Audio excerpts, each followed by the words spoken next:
What would be your rational appeal to people in the political environment to say to them, like, just listen to us a little bit more?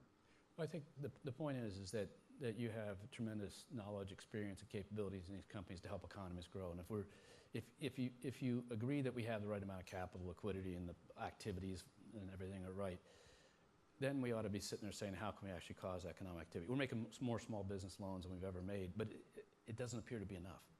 Right. And so how do we, without swinging the pendulum back to where we actually have real damage, because it's no good to overlend, it's no good for people to overborrow, it's no good for the ramifications, but moving along. And I think if you sat down and said, let's figure out how we can get the banking system to support a stronger fundamental growth rate in the economy, especially for mid-sized companies.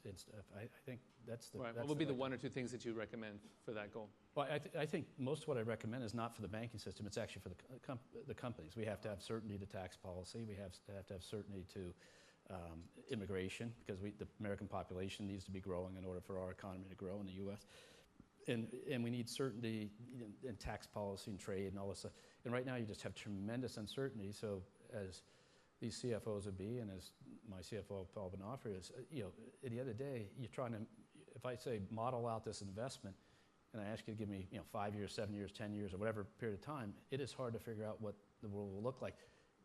Just like it always was on economics and stuff like that, but the final demand debate, most companies take that every day. What they're missing is the rules of the road between here and there. Right. And so and then in the world right now that's going on around, that goes on in the U.S. So I think it's more removing the barriers to the economic activity these